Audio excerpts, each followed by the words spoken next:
Hi everybody, my name is Victoria Hunt and today I will be presenting to you my Institutional Review Board proposal on vitamin D and athlete strength. So my research question will be as follows. Can supplementing 10,000 international units a day of vitamin D for 12 weeks increase total body strength in female college athletes who are deficient during the months of January through March? Before we get into that, we'll go over a little bit about vitamin D. Vitamin D is primarily obtained through sunlight. The sun produces between 50 to 90% of vitamin D through skin exposure, giving people 10,000 to 20,000 international units in just about 15 minutes. There are some dietary sources. These include eggs, dairy products, and fortified products such as cereals and juices. A lot of vitamin D is lost in digestion, so the dietary sources are not as significant as sunlight or if someone was to supplement. So as you can see below, I've included a chart for children, adults, older adults, and those who are pregnant and lactating for the recommended intake per day and also the upper limit per day. So for adults, it's between 1,500 to 2,000 according to the Endocrine Society. That's where this came from. So when talking about vitamin D, it's important to talk about insufficiency and toxicity. So insufficiency is actually pretty common. If you see every year there's 1 billion people worldwide that fall into the insufficient or deficient category for vitamin D.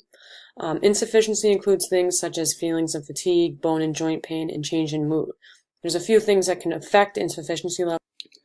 The few things that affect sufficiency levels are location to the equator. So people who are 37 degrees latitude and south, they are all set when it comes to the wintertime, but those of us who live up north in the wintertime, it is hard to get sufficient levels of vitamin D because of the relationship to the sun. So, a few other things that we have that may affect your vitamin D levels would be sunblock, whether or not you wear sunblock, pollution levels, cloud coverage. So there's a lot that goes into it when trying to get sufficient levels of vitamin D. And for those of us who live in the Northeast, we have even a smaller time frame that we can actually get vitamin D. There is toxicity, and although it is rare, it is common when you're supplementing, so that should be monitored closely. Toxicity includes hypercalcemia, which is too much calcium in the blood. So to determine vitamin D levels, they look at the serum 25-hydroxyvitamin D, which is also shortened to 25-OHD, to determine via a blood test, and this is measured in nanograms per milliliter. So people who are deficient will have 25-OHD levels of less than 20 nanograms per milliliter. Insufficiency is defined as 21 to 29 nanograms per milliliter, and appropriate levels would be anything above 30 nanograms per milliliter. So, vitamin D aids in maintaining bone health, aiding the immune system, and more recently has been assisting the muscle function. Vitamin D increases muscle fiber because of the receptors in every tissue in the body. So these receptors in muscle tissue regulate skeletal muscle, therefore influencing muscle strength. My hypothesis then for this study will be there's no relation to vitamin D3 supplementation in total body strength in female college soccer players who are deficient. My alternative hypothesis is that there will be a positive relation between vitamin D3 supplementation and total body strength in female college soccer players who are deficient. So I'll go more into that in a little bit.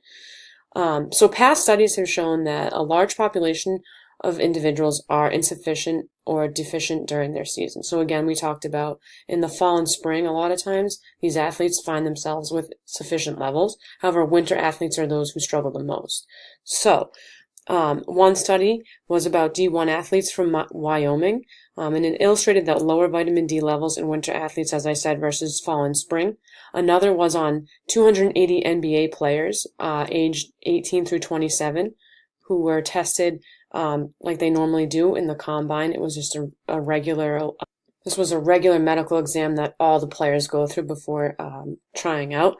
And 32% were deficient, 47% were insufficient, and only 20% were sufficient. So it just goes to show that depending on your season, there are a lot of athletes who probably have no idea that they're facing these insufficient or deficient levels in the first place. Other studies have shown that the relationship between serum 25-OHD levels and overall strength have little correlation. So this was just basing it off of your serum levels and your overall strength. There was no supplementation for these. Strength-wise, though, Israeli swimmers were 66% insufficient, 14% deficient, and their hand grip strength balance, and swimming sprint showed little correlation to their levels of serum. The next study was 50 ice hockey players had serum levels, again, that were sufficient, deficient, and insufficient. And when compared to flexion and extension of the major joints, which were elbow, hip, shoulder, knee, and they also did a vertical jump test, there was no correlation to serum levels in terms of where people who had sufficient levels stronger or insufficient had lower levels. There was no correlation. When supplementing vitamin D, however, there have been a few studies that have illustrated a positive correlation between muscle strength and injury prevention. So, a study on elite ballet dancers supplemented 2,000 international units a day for 4 months, and strength tests included a quadricep contraction and a vertical jump. In the supplementation group, there was a 19% increase in quad contraction and a 7.2 increase in vertical jump compared to the group that didn't supplement. So there is some literature that shows that there is a difference when supplementing. A lot of the literature has also talked about injury prevention. So in this, there was also less injuries amongst the group that supplemented rather than the group that didn't. And then Close and colleagues, he had a couple studies, but one of them studied the relationship between supplementation of vitamin D and strength and power in male and female athletes from the UK. So they performed a 1-rep max back squat and a bench press. They also did 10-meter and 30-meter sprints, an Illinois agility test, and they did the vertical jump as well. One group supplemented 5,000 international units for 8 weeks. The other group just took a placebo. And the 8 weeks after, there was increases in the 10-meter sprint times and vertical jump for the vitamin D supplement group. And the strength tests were not as significant, but they were trending up. So that means that there is some consideration that maybe the supplementation actually wasn't enough to make a difference. And we also, I'm not sure what this group was, if they were sufficient, insufficient, or deficient. So some of it, there's a lot of factors that were unknown in this.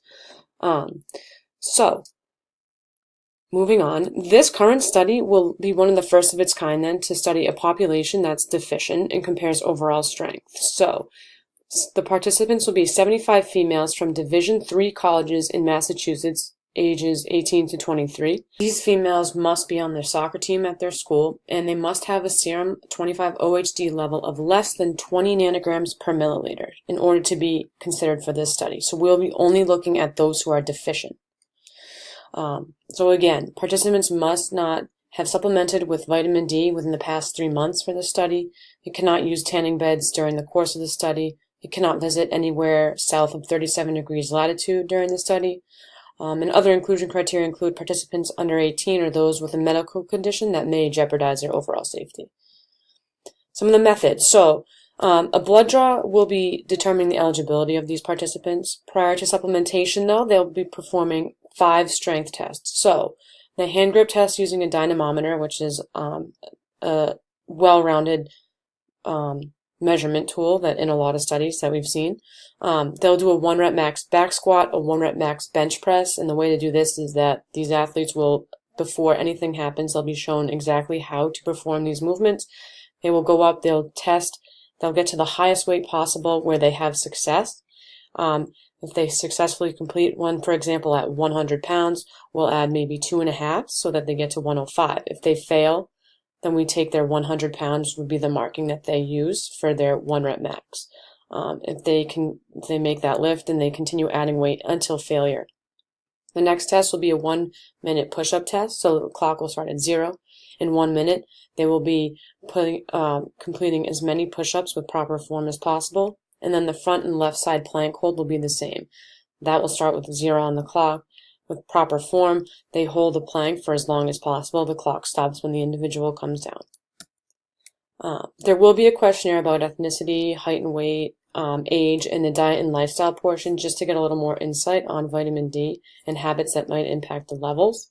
All of these things will be done at the college so that the athletes are comfortable in a situation, in a setting that they're used to. So they can ask questions if they need to.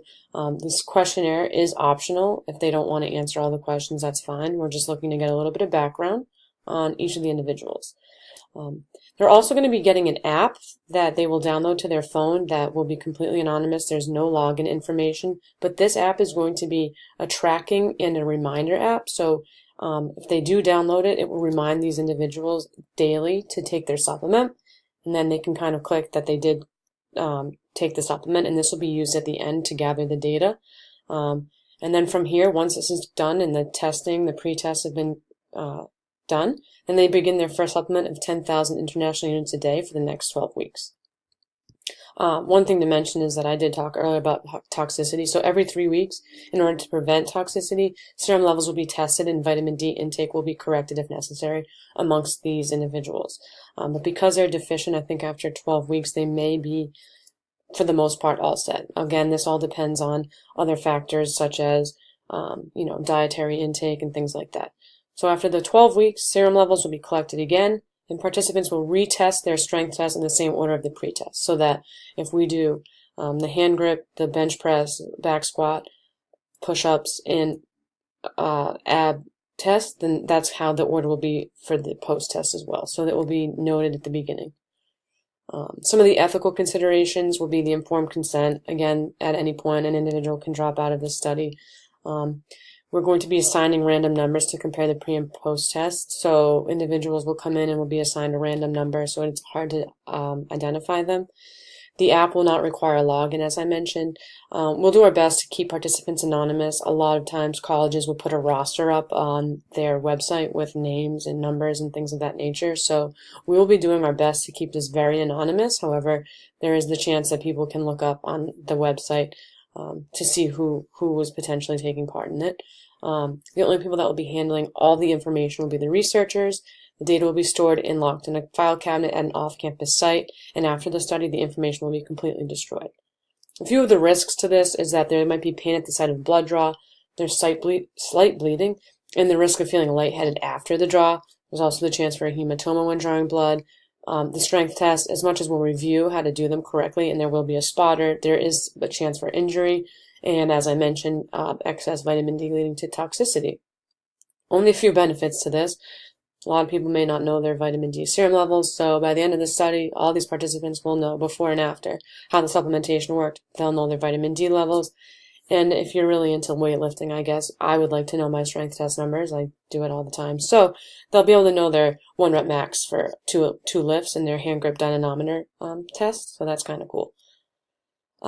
To analyze the data, we'll be using a paired t-test to compare pre- and post-test strength scores. These will be graphed, and you'll be able to see pre-test and post-test scores, which I think will be really cool. And serum levels will be compared as well.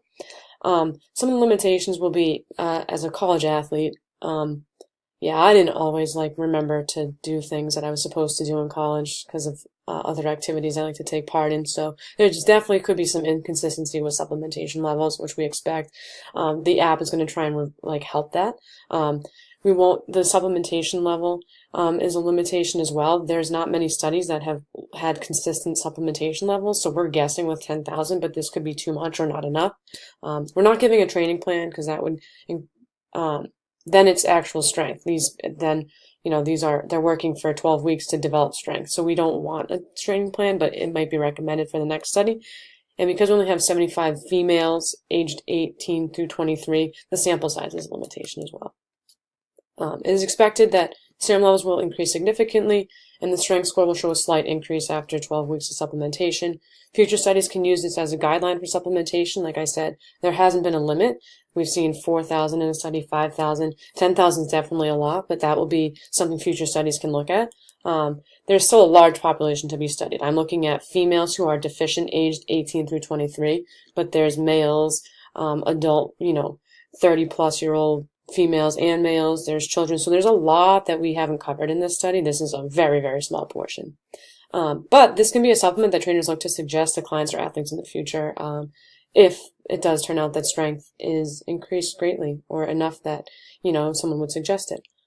So here are my references. That's the end of my study. Thank you, everybody, for listening in. I hope you have a great day.